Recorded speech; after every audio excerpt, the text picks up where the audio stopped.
Exam warrior के YouTube channel में आपका स्वागत है। आज 31 जुलाई 2022 को पुलिस हेड कांस्टेबल दूरसंचार का पेपर हुआ था, जिसका जो सिलेबस था वो ग्रेजुएशन लेवल की फिजिक्स और मैथमेटिक्स के क्वेश्चन पूछे गए थे उसमें। तो आज के सेक्शन में हम जो फिजिक्स के क्वेश्चन पूछे गए हैं उनको डिस्कस कर रहे हैं। तो फर्स्ट फिजिक्स का क्वेश्चन पूछा गया है, question number 21, relation between coefficient of friction new and angle of friction. ठीक है, तो क्लास 11th का है वैसे टॉपिक। तो इसका जो करेक्ट आंसर है, ये जो इसका करेक्ट आंसर होता है mu, mu equal to tan theta, mu equal to tan theta, mu equal to tan theta इसका करेक्ट ऑप्शन है, जो कि प्रेजेंट है ऑप्शन नंबर बी में। तो इस क्वेश्चन का correct answer option number B हो जाएगा। ठीक है, बहुत सिंपली मेमोरी लेवल का फॉर्मूला है। अगर आपको फॉर्मूला याद है तो इसका डायरेक्ट आप टिक कर सकते हैं। नाउ नेक्स्ट 23 क्वेश्चन, 23 क्वेश्चन ये भी फिजिक्स से, मॉडर्न फिजिक्स से रिलेटेड है। According to Bohr, radius of velocities of electron in first, second and third orbit of hydrogen atom। तो इसके लिए एक फॉर्मूला होता है, velocity of hydrogen atom revolving in circular orbit varies as v equal to 1 upon n, where n is the number of orbits, here in question asking the ratio of velocities moving electron first, second and third. That means v1 ratio v2 ratio v3 equals for Bohr first orbit n equal to 1. तो 1 upon 1 ratio 1 upon for Bohr second orbit n equal to 2 and for third orbit n equal to 3. Clear? On solving we get 6:3। इसको solve करने पर 6:3:2। तो ये correct option, ये velocities का ratio आ जाएगा when electron moving in first, second and third orbit. तो कौन सा ऑप्शन ऑब्जर्व हो रहा है? 6:3:2, जो कि ऑप्शन नंबर सी पे प्रेजेंट है। तो क्वेश्चन नंबर 23 का सी ऑप्शन करेक्ट होगा। Clear? Now moving on, next question, question number 22। Question number 22 ये थर्मोडायनेमिक्स से पूछा गया है। थर्मोडायनेमिक्स का क्वेश्चन है, अ 42 kilowatt engine is operating between 227 degree Celsius and 177 degree Celsius. The efficiency of engine, Carnot engine generally। तो here in question given T1 is the source temperature of source 227 degree Celsius. First you convert this temperature into Kelvin, so you can add 273, then temperature will get converted into Kelvin। 7 और 3 10, 7 और 2 9 और 10, 2 2 और 4 5। that means temperature of T1 is the temperature of source, or source having higher temperature, so T1 equal to 500 Kelvin। Similarly T2 equal to 177, इस 273 add करेंगे to convert degree Celsius into Kelvin. 7 और 3 10, 7 और 7 14, 1 15, 2 3 4, 450 kelvin, 450 kelvin. और इसके बाद तो सीधे formula लगाना है। एफिशिएंसी ऑफ कार्नोट इंजन होता है 1 minus T2/T1, 1 minus T2/T1। efficiency of Carnot engine का फॉर्मूला है, where T2 is the temperature of sink and T1 is the temperature of source। On putting these values, 1 minus T2 means 450 upon 500। on solving, और answer हमेशा percentage में आएगा efficiency। on solving this answer is 10%। तो efficiency of Carnot engine is 10% when it is operated 500 kelvin and 450 kelvin. तो option number C correct answer होगा। इसको solve करने पर 10% आता है। क्लियर? तो आसान क्वेश्चन है। मेमोरी अगर आपको फॉर्मूला पता है तो आप इस क्वेश्चन को बहुत आसानी से सॉल्व कर सकते हैं। नाउ इसके बाद क्वेश्चन नंबर 27 पूछा गया है फिजिक्स से भी related. On increasing the, modern physics भी पूछी गई इसमें। On increasing the intensity of light, maximum kinetic energy of photo electrons. Always remember that intensity increase करने पर ओवरऑल काइनेटिक एनर्जी इंक्रीज होगी, but kinetic energy of a photon remains constant. Clear? तो kinetic energy of a photon equal to H nu. Overall change आएगा, kinetic energy में overall change आएगा, but always remember that the kinetic energy of a photon remains unchanged on increasing the intensity of light, because energy depends upon frequency.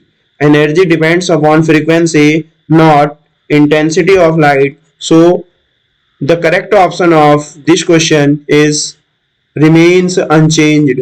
Remains unchanged. तो 27 का C correct answer होगा। Now इसके बाद ये तो बहुत popular question है, ये प्रीवियस वीडियो से भी पूछा गया है। Kepler second law is consequences of, ठीक है, Kepler second law is consequences of conservation of linear momentum नहीं बोलेंगे, conservation of angular momentum, conservation of angular momentum. Clear? तो ये तो डायरेक्ट फॉर्मूला है, डायरेक्ट क्वेश्चन पूछा गया है 28 का D, conservation of angular momentum. Now question number 29, ये रे ऑप्टिक्स का क्वेश्चन है। If focal length of a biconvex lens, biconvex means a lens having both surface convex in air is 10 centimeter, and if this lens is immersed in water और water का refractive index दे रखा है 4/3, that means 1.33, then its focal length is, तो air में जब ये biconvex lens air में है तो इसका फोकल लेंथ आपको 10 सेंटीमीटर दिया है। जब आप इसको वाटर में डिप कर रहे हो तो तब बताना है कि इसका फोकल लेंथ में कितना चेंज आएगा। तो सपोज दैट इसके लिए हम जानते हैं एक lens maker formula, lens maker formula 1/f, 1/f air के लिए हम इसको लिखेंगे तो mu G refractive index of glass with respect to air, mu G -1, और ये आ जाएगा 1/r1 - 1/r2, 1/r1 - r2। Clear? Similarly this is equation 1, और refractive index of glass given in question 1.5, that means 3/2। Similarly when this lens is immersed in water, so here refractive index of, इसको ऐसे भी बोल सकते हैं refractive index of glass with respect to air, and now refractive index of water with respect to glass -1 equals 1/r1 - 1/r2। clear? now this is equation 2 को थोड़ा सा और सॉल्व करते हैं। तो इक्वेशन नंबर 2 को और फर्दर सॉल्व करेंगे तो 1/ focal length in water equal to refractive index of glass with respect to water, ये हमको पता नहीं है तो इसको हम क्या लिख सकते हैं, refractive index of glass upon refractive index of water -1, 1/r1 - 1/r2। ठीक है, ये इक्वेशन नंबर 2 हो जाएगा। अब आप इक्वेशन नंबर फर्स्ट को इक्वेशन नंबर सेकंड से डिवाइड करेंगे तो डिवाइड करने पर क्या होगा, ये वाला जो टर्म है ये कैंसिल हो जाएगा और A mu G, A refractive index of glass with respect to air, ये 1.5 है, -1 करेंगे और अपॉन म्यू जी कितना दिया है 1.5 अपॉन म्यू डब्ल्यू कितना हो जाएगा 4/3, दैट मीन्स 1.33 हो जाएगा। तो इसका फर्दर जब हम इसको सॉल्व करेंगे तो फोकल लेंथ जो 39.09 के आसपास आती है, तो इसमें जो अप्रोक्स इसका जो करेक्ट ऑप्शन होगा, इसके नियर आंसर के नियर जो ऑप्शन होगा 40 centimetre. On solving this question the answer is becomes 40 centimetre. ठीक है, तो 40 centimetre that means option number 4।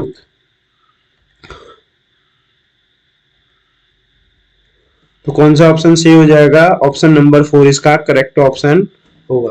29 का 4 40 centimetre. Now next question gravitation से पूछा गया है।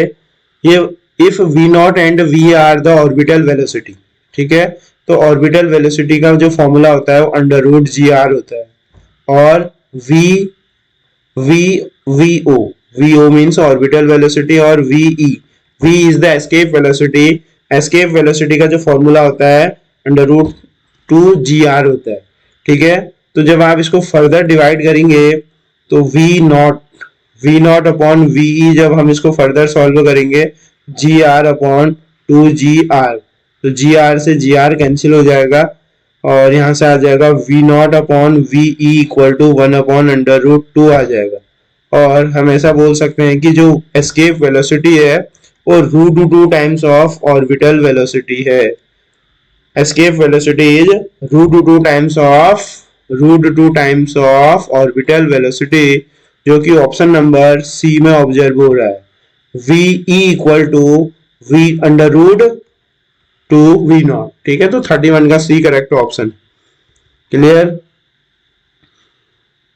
Now question number 32 further. ये भी क्वेश्चन प्रीवियस वीडियो से रिपीट हुआ है।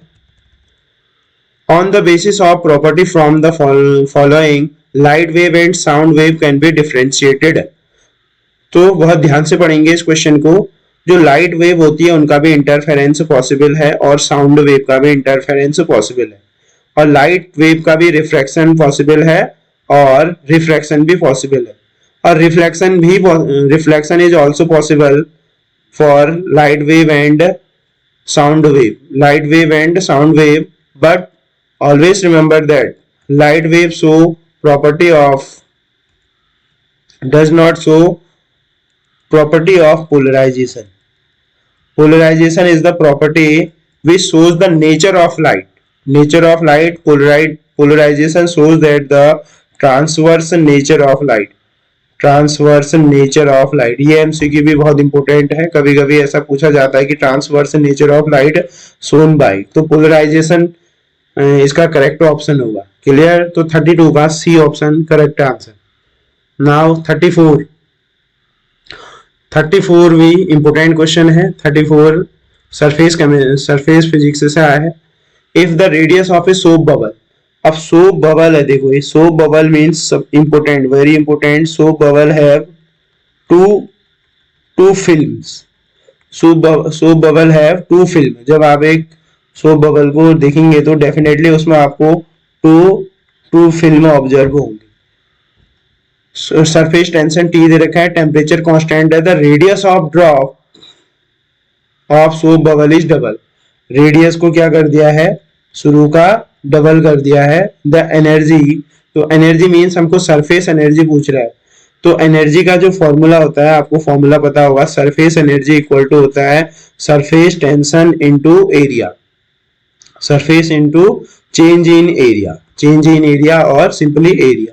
तो सरफेस टेंशन तो टी ही रहेगा और इनिशियली ये हो जाएगा।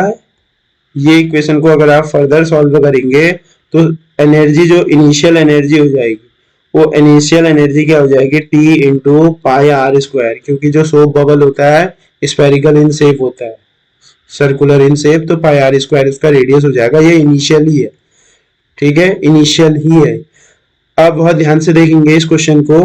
अब फर्दर क्या होगा? ई dash always remember that soap bubble have 2 film, तो टी इंटू आपको यहाँ 2 से मल्टीप्लाई करना पड़ेगा और पाई आर मीन्स 2r का होल स्क्वायर करना पड़ेगा। क्लियर? पाई आर स्क्वायर नहीं, इधर आएगा 4 पाई आर स्क्वायर। ठीक है, area of soap bubble is 4 pi r square. तो ये तो इनिशियल कंडीशन हो जाएगा 4 पाई आर स्क्वायर, और फर्दर जब हम इसकी रेडियस को 2 टाइम्स करेंगे तो ये 4 भी, यहाँ पर एक 4 भी आएगा, क्योंकि जो एरिया ऑफ स्फीयर होगा वो 4 पाई आर स्क्वायर होगा सरफेस एरिया। तो देखो रेडियस को डबल करने पर 4 2 जा 8 और 8 4 जा 32, तो जो सरफेस एनर्जी आ रही हो 32 पाई टी आर स्क्वायर, ठीक है, 32 पाई आर टी स्क्वायर। तो क्वेश्चन बहुत आसान है, अगर आपको थोड़ा सरफेस टेंशन और सरफेस एनर्जी के बारे में इंफॉर्मेशन है तो इसमें आपको पूरे मार्क्स मिलेंगे। तो 32 पाई टी आर स्क्वायर आ रहा है, तो 32 पाई, ये इसका ऑप्शन नंबर डी, ठीक है।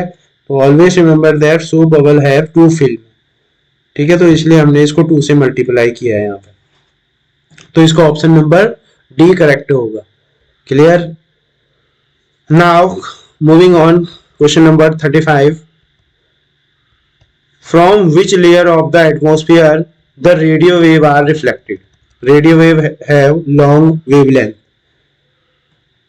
तो वेव रिफ्लेक्टेड, तो दैट मीन्स इसका तो डायरेक्टली आंसर होगा आइनोस्फीयर, आयन मंडल से रिफ्लेक्ट होके आती, तो इसका 35 का option number D correct answer होगा।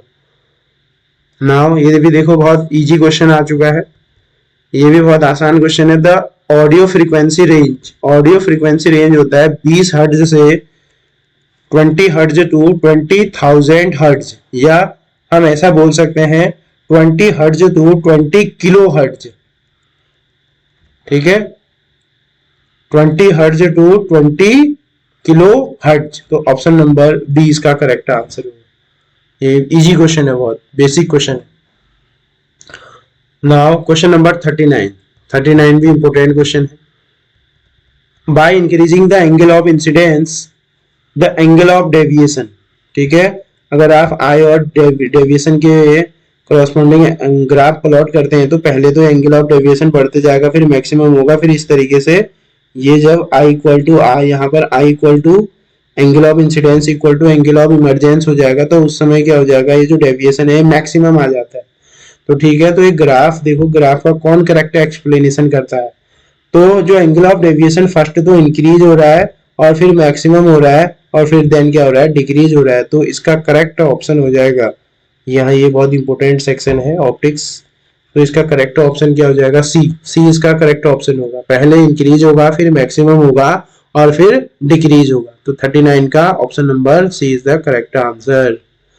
Now moving on next question, when a body falls freely towards the earth, ठीक है, अगर कोई ये बॉडी है, इसका मास m है, ये फ्रीली क्या कर रही है, अर्थ की ओर फॉल हो रही है, तो ऑलवेज रिमेंबर दैट जो मैकेनिकल एनर्जी होती है sum of kinetic energy plus potential energy हमेशा कांस्टेंट रहती है, ठीक है। तो बहुत बेसिक क्वेश्चन पूछा गया है एग्जाम में, और मैक्सिमम 35 तो 36 क्वेश्चन फिजिक्स के पूछे गए हैं इसमें, तो physics is very important subject, और ये फिजिक्स ही सिलेक्शन कराएगी सब लोगों का।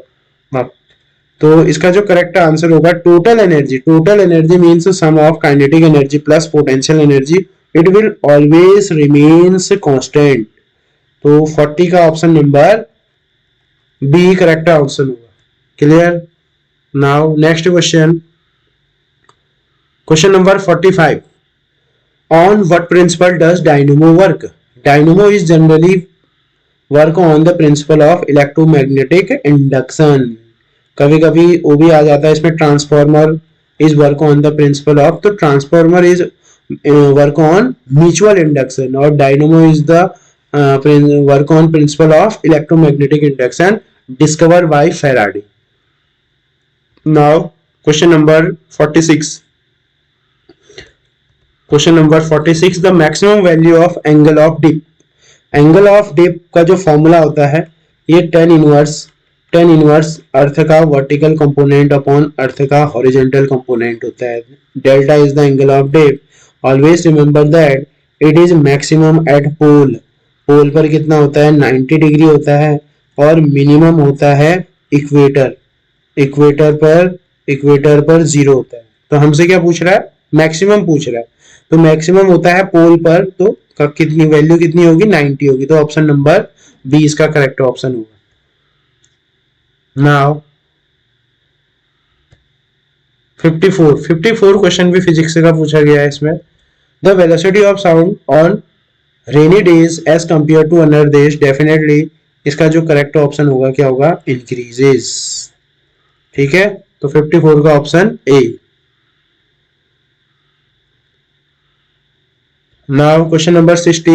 If the mass of bob of simple pendulum is double then its time period. You know that very well.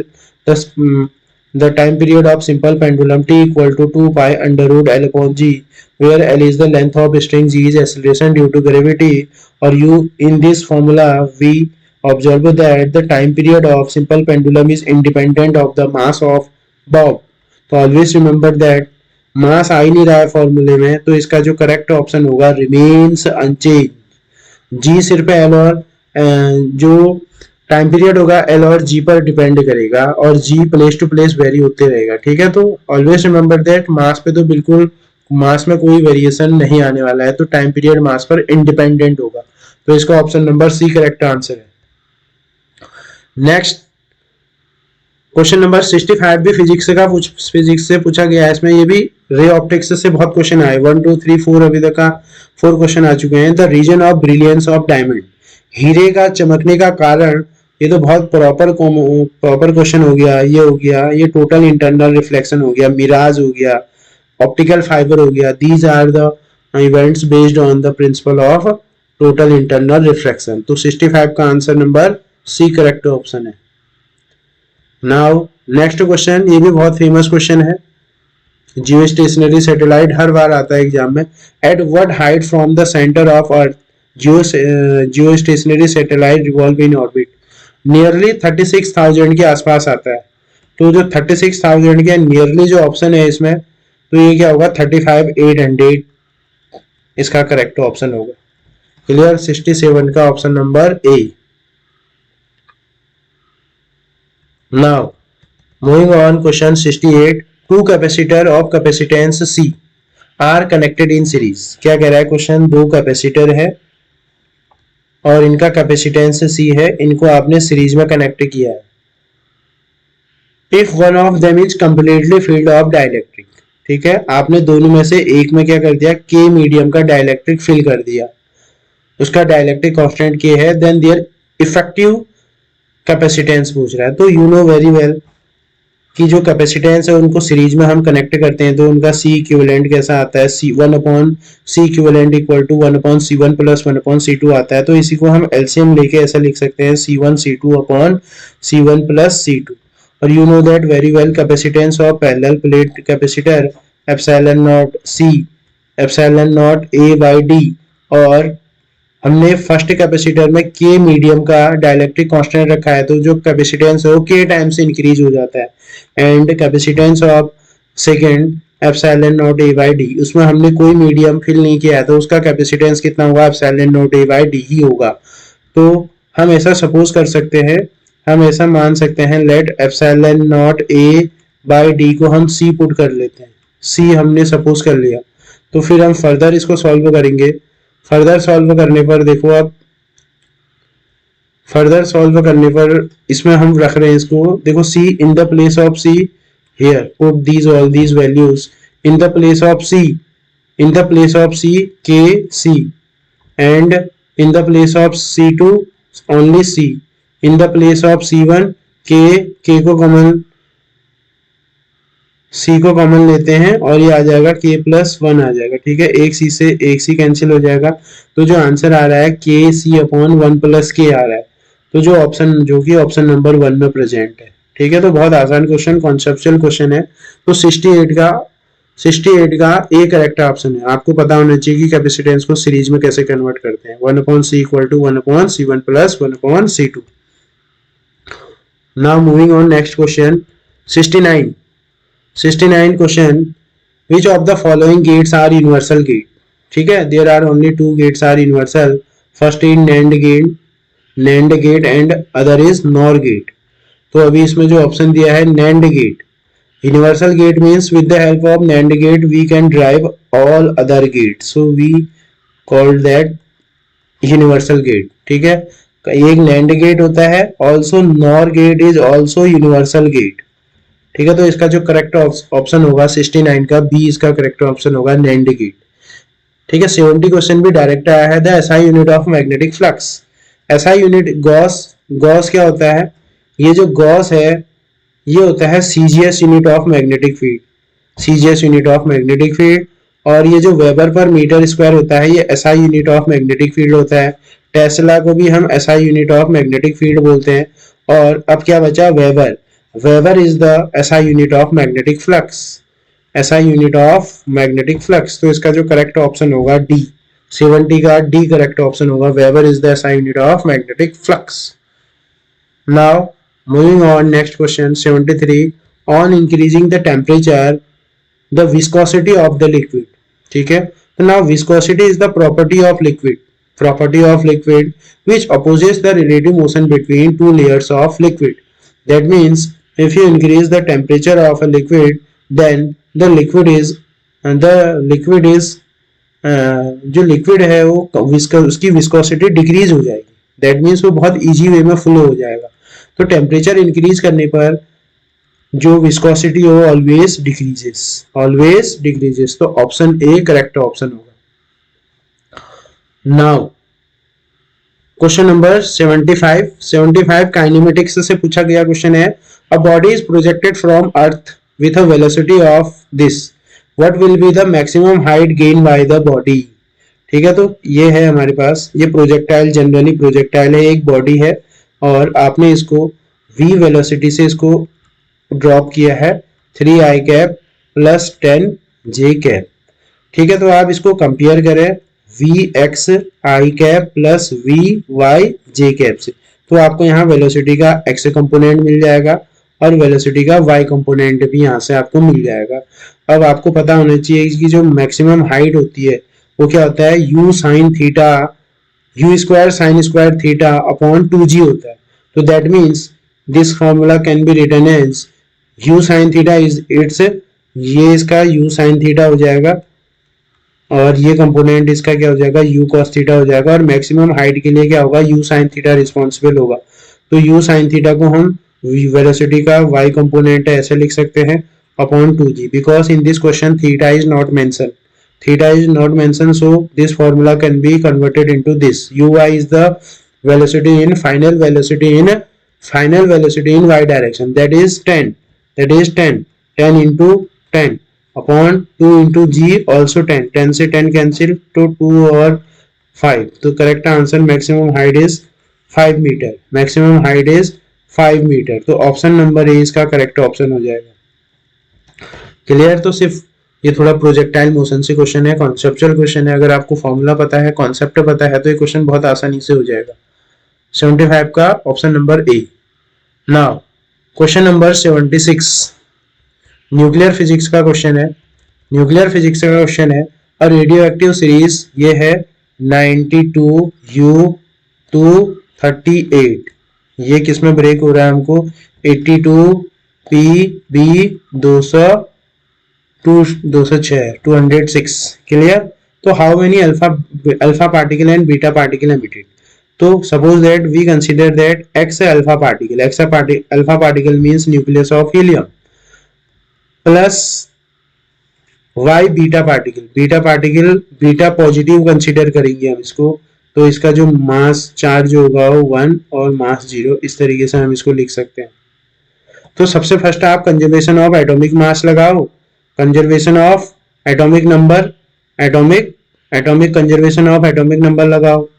तो 92 इक्वल टू 82 और प्लस 2x प्लस y, एक equation इसको बनाओ और नेक्स्ट लगाओ conservation of mass number, conservation of mass number लगाएंगे तो 238 equal to 206 plus 4x हो जाएगा, इक्वेशन नंबर 2। अगर आप इक्वेशन फर्स्ट और 2 को सॉल्व करेंगे तो फर्स्ट और इक्वेशन सेकंड को सॉल्व करने पर जो x आएगा, ठीक है, x कितना आएगा, ये आता है हमारे पास, सॉल्व करेंगे इसको 238 और 206, 32 इक्वल टू 4x, तो x इक्वल टू तो 8 आ गया। That means alpha particle is 8, alpha particle is 8, putting this value on equation 1 तो 6 आ जाएगा, तो y इक्वल टू कितना आ जाएगा, 6 आएगा। तो अल्फा पार्टिकल आर 8 और बीटा पार्टिकल आर 6, तो option number D correct option. ठीक है, तो इस तरीके से आप कंजर्वेशन लॉ लगा के इस क्वेश्चन को करेक्ट आंसर ला सकते हैं। क्लियर, तो 76 का option number D correct answer. Now question number 77 vector से आया है, the angle between A and B. तो you know that A dot B equal to modulus of A modulus of B cos of theta. यहाँ से हमसे cos theta पूछ रहा है, तो ये A dot B upon modulus of A modulus of B. तो जब आप ए डॉट बी करेंगे, ए डॉट बी करोगे तो ए I dot I 1 J dot J 1, बाकी सब जीरो होंगे। तो देखो 2 इंटू 6 12 हो गया है, I dot I 1 I dot J zero हो जाएगा, minus J dot J 1 minus 12। तो ये देखो न्यूमरेटर जीरो आ गया, तो दैट मीन्स डिनोमिनेटर कुछ भी आए, न्यूमरेटर जीरो आ गया तो कॉस थीटा की जो वैल्यू होगी जीरो होगी, और थीटा जीरो कहाँ पर होगा, 90 पे होगा। तो सिंपली इसका जो ऑप्शन होगा 77 का option number B 90 is the correct answer. Clear, now moving on next question. Dimension formula भी आया है आपके पास, dimensional formula of modulus of elasticity. Modulus of elasticity होता है स्ट्रेस अपॉन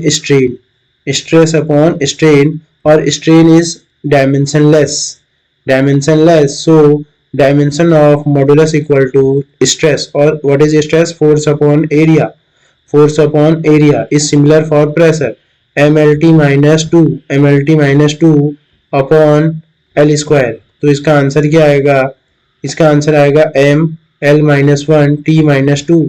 ठीक है, ML माइनस 1 T माइनस 2 इसका करेक्ट ऑप्शन होगा।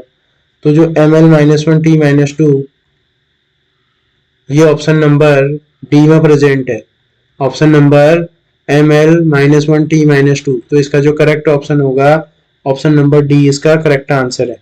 क्लियर, तो बहुत आसान क्वेश्चन आए हैं और फिजिक्स से एक कैटलिस्ट की तरह काम करेगी मैथमेटिशियन स्टूडेंट्स के लिए।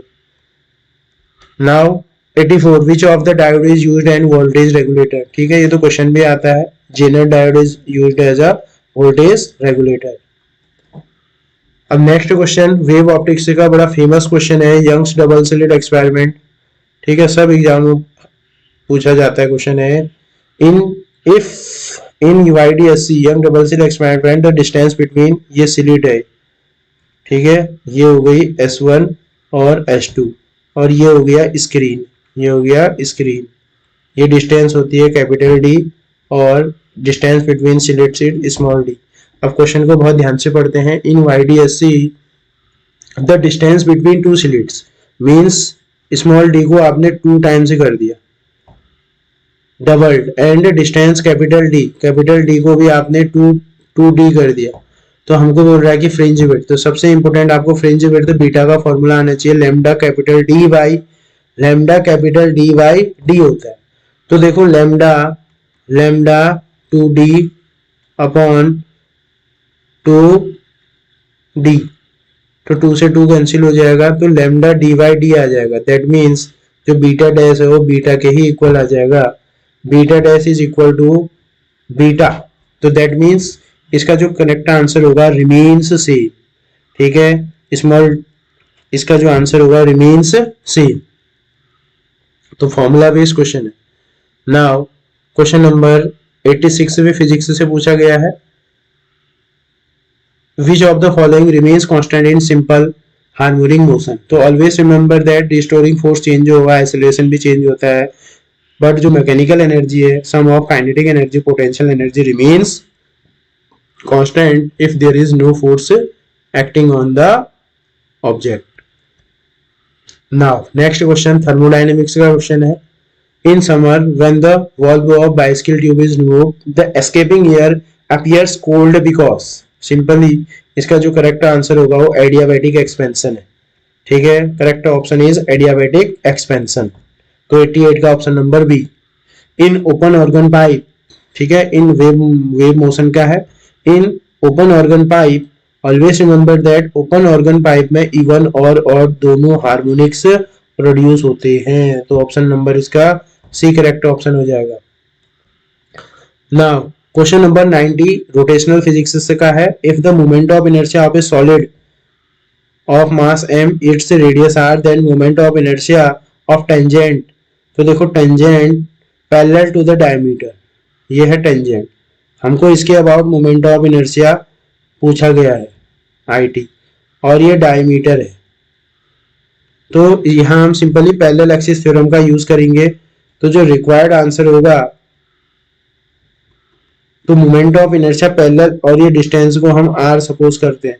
तो जो ऑलवेज रिमेंबर दैट टेंजेंट के अबाउट पूछा है, तो moment of inertia which is passing through the diameter of the sphere, ये कितना होता है it इक्वल टू क्या होगा, moment of inertia of solid sphere passing through diameter, that means 2/5 mr square, और प्लस मास इंटू डिस्टेंस का square mr square. ये parallel axis theorem होती है। तो दैट मीन्स 5 और 2 7/5 mr स्क्वायर इसका करेक्ट ऑप्शन होगा। 7/5 mr स्क्वायर, जो कि ऑप्शन नंबर बी में प्रेजेंट है। तो ठीक है, तो ये क्या है 90 क्वेश्चन। तो मैक्सिमम जो आज 31 जुलाई 2022 को जो पुलिस हेड कांस्टेबल दूर संचार का पेपर हुआ था, इसमें जो आपको फिजिक्स के क्वेश्चन ये अभी मैंने सॉल्व करा है, मैक्सिमम 37 to 38 क्वेश्चन है फिजिक्स के।